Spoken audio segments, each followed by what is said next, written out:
All right. Hello, everyone.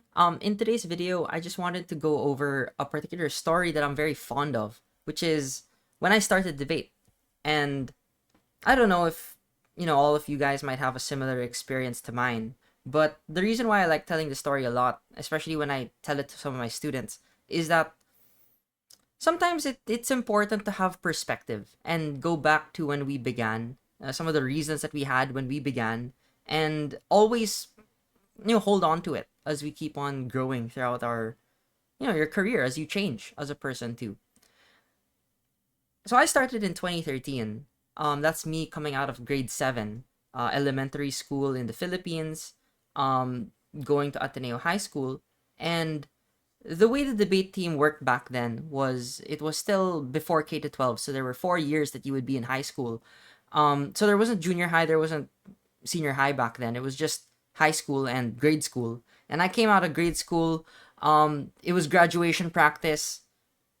There was a prompt or a spiel that the debate team gave at the time to invite some of the kids to join summer training, a summer training program for debate. And actually, I remember that what they did was they had an explicit reminder at the end of graduation ceremony, which is if you participated in public speaking or any competition related to that, and if you are interested, then please stay behind, and then there will be some people to recruit you into the debate team, or they have an invite to give. And so, for no reason at all, other than the fact that I participated in the extemporaneous speaking competition that year, I was invited because my teacher recommended me to do so because there was no one else. And I resent that invitation mostly because the only reason I joined the extemporaneous speaking competition that year was because I have already joined the other competitions and I wasn't eligible to join those competitions. I wanted to do math because I thought I was good at math back then. Well, I joined the math competition for 1 year. I lost. And then so I asked my teacher what could I join instead, and they recommended interpretative reading or elocution or extemporaneous speaking. And I didn't like doing elocution because I'm not good at memorizing. I already did the interpretative reading competition, which I lost back in grade 4. And so what was left was the extemporaneous speaking competition, which I had no experience in doing at all. I no public experience, no public speaking experience. I actually am quite terrified of public speaking, and I was very introverted, very shy, very, very, very, um, unbelieving in myself. I did not believe in myself because I thought that I was just not good at public speaking.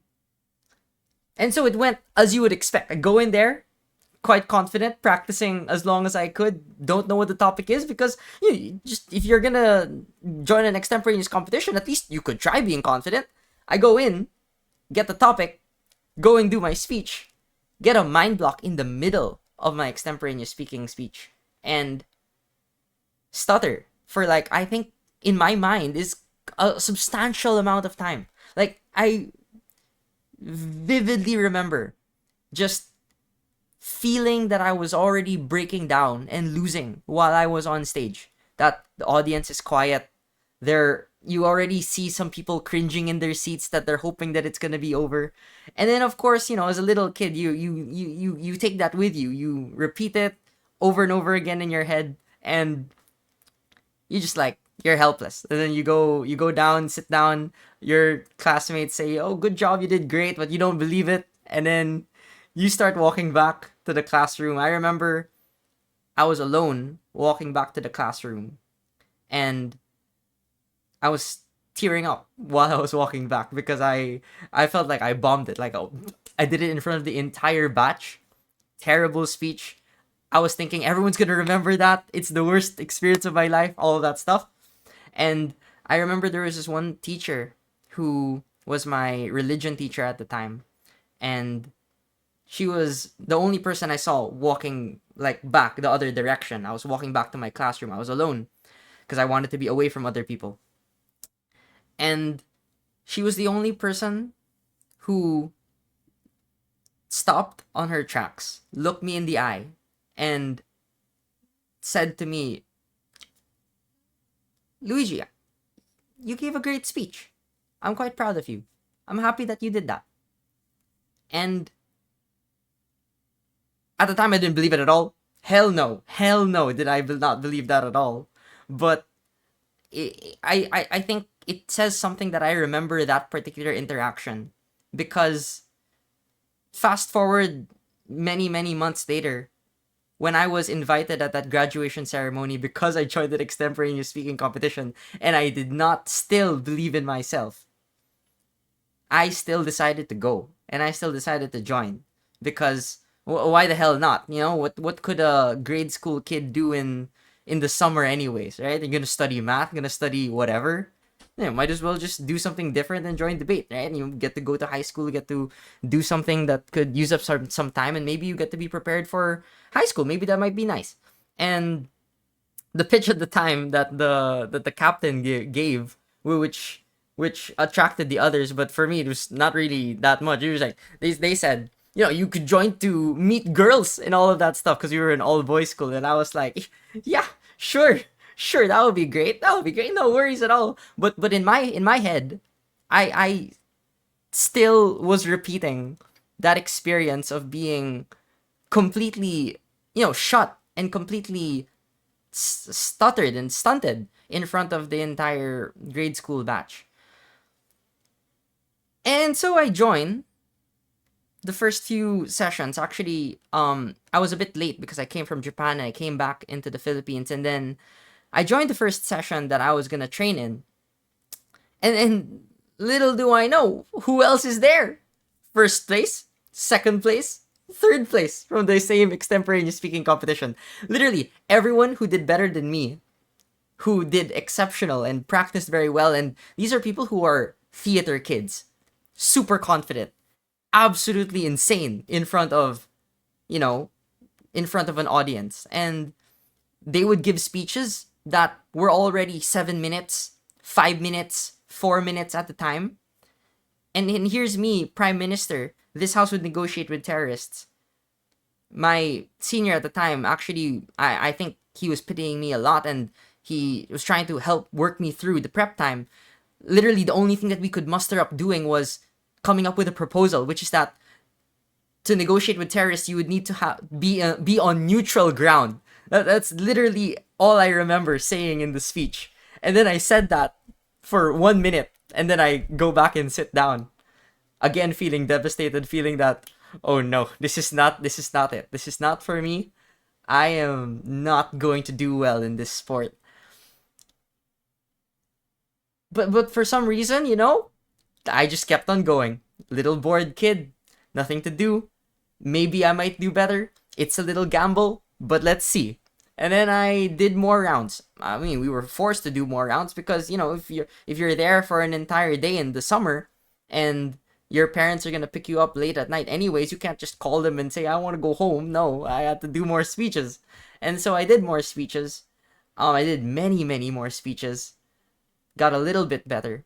Felt a little bit more confident in myself. Maybe still not. Still doing bad. Wasn't really at the top of the batch yet in summer training. But I would still show up and still keep on going. I remember those few months a lot in the beginning because it didn't necessarily pay off in the way that I expected. I mean, we joined the first novice competition ever for, novices at the time. It was called Idea Light, which is a competition that was held for, Metro Manila schools for, the first years, right, in high school.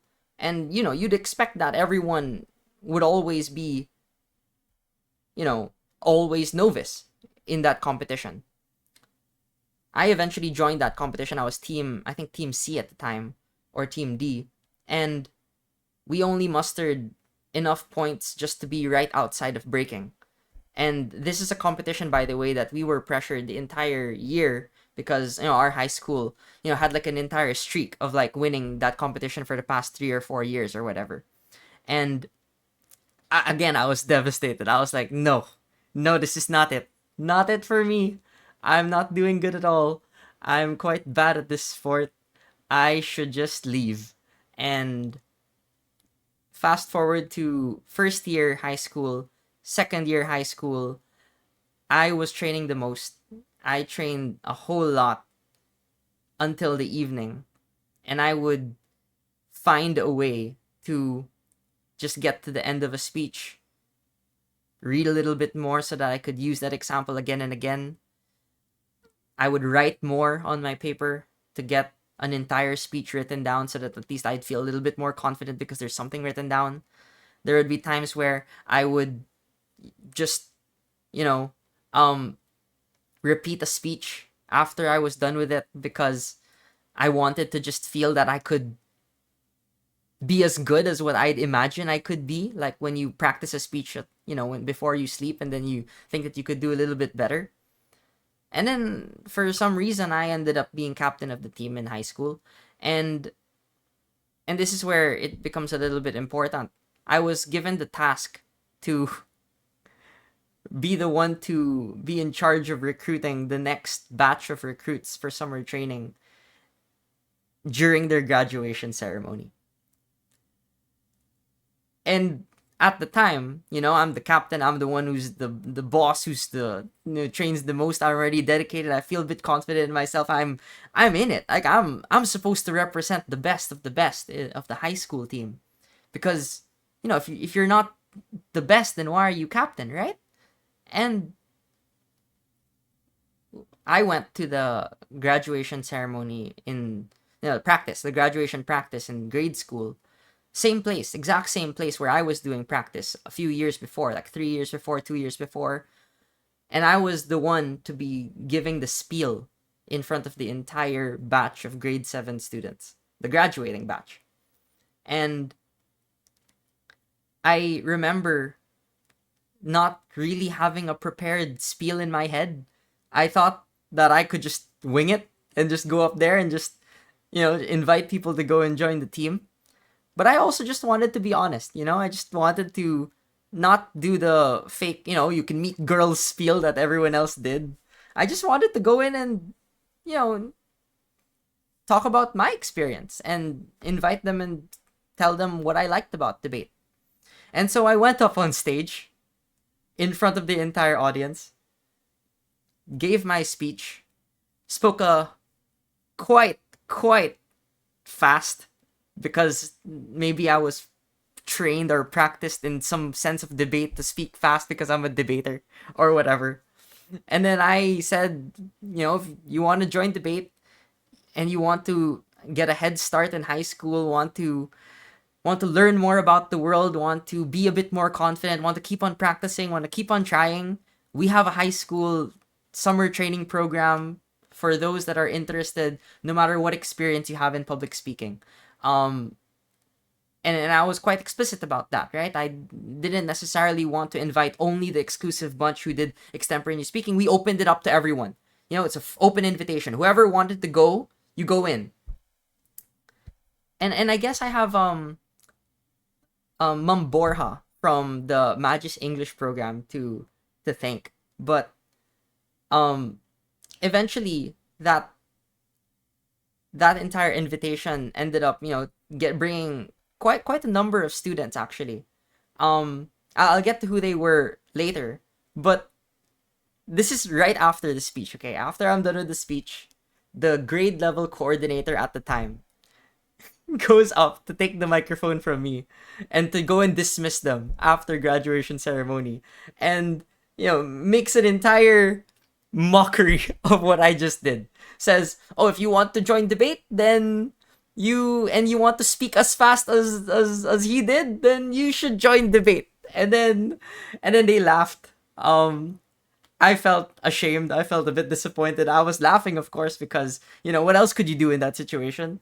And I went down a bit, like sweating, nervous. I was quite shaken up because, again, what can you do? I'm feeling the same feelings again. The same feeling of being on that stage, extemporaneous, grade 7, being alone, feeling that the entire audience and batches perceiving you and judging you, and they have already made up their mind about you, and that you've completely botched the one opportunity that you have. And so I go down. I go down the entire stage. I rush to the back of the entire covered courts, and little did I know that there would be a few people that would end up signing up. And I'll highlight one of them. One of them was David. David, who would end up being my teammate in college, who I would end up training for, the first few months when our coaches were not available at the time, because we were preparing for Asians at the time in summer training. So basically, I was the only one there in summer training, preparing them all for debate. And eventually, we'd be teammates to go to the world final many, many years after. And when David won the world championship years later, um, one of the first things that he told me, and I guess I'll never forget this. It's something that you cherish so much, and it was that, that he said that, I taught him to believe in himself, which is remarkably the words that I wanted, or I remember saying a lot back in that summer, back in that spiel, back when I was a captain in high school. Because why else join debate if not to believe that you can win, and believe that you were worthy of speaking in front of that audience, that there was something that made you deserving of being in that position, to have the privilege to speak your voice. And I don't know, there are many experiences like that which resonate with me a lot. Like, there's a particular time when Miko, right before Idea Light, which is the competition, in for novices in high school, didn't make tryouts at the time for the team. I think there were eventual pullouts or whatever. There was some scenario where the contingent just didn't make sense, and at the time, he wanted to just leave and quit. And even I don't remember this story at all, but for some reason his recall of the story was that I was there in that training and I encouraged him to keep on staying. I don't remember that anymore.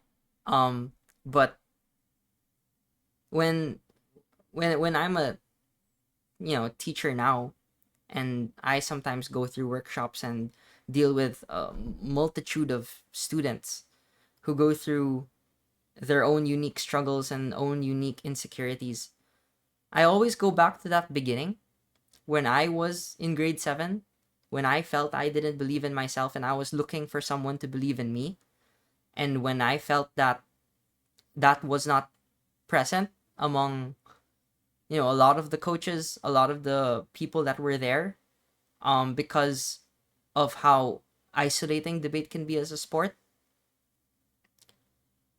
I always believe that if you want to transform an organization, and if you want to get people to go to training, and if you want to create an environment that is fierce, is competitive, but is also so accommodating and open to correction and open to error, then that environment can only be fostered if you are genuinely vulnerable, and if you are genuinely honest about how difficult it is to be in a sport like this, to go up in front knowing that you are not perfect, that you are not always gonna be prepared, knowing that it is very likely that you can stutter and that you can make a mistake, but you're still gonna brave it out till the end, and you're still gonna keep on working on it, just for one small adjustment for you to make a better speech. But it's not just to make a better speech. It's because the process of doing that, me training for 2 years to become captain, training many years after that to also, just keep on getting better, keep on inviting more people to join, getting more people to join the org and all of that stuff. Um, that's something that you can only do if you've really, really taken your time to reflect on why you began and why you started. That's how I began. I hope this story didn't go too long, but I just wanted to say to all of those people that, that have some struggle in the beginning, or maybe in the middle, maybe in the end, coming to terms with what they've done or what they've accomplished, or how they have made an impact in their community or within their own selves or whatever. Hopefully it's not so much as your self-perception based on what you think other people think about you, but I hope that it's based on what you've done to make other people believe in themselves, and very small things which you can forget, which you might not remember anymore. Like, I'm sure my teacher from religion doesn't remember being the one to say that they believed in me after I gave my extemporaneous speech before. Because they were always kind. Because you're always supposed to be kind. And because that's what this community should be about. Alright, that's pretty much it. Have a great day and enjoy. And take care.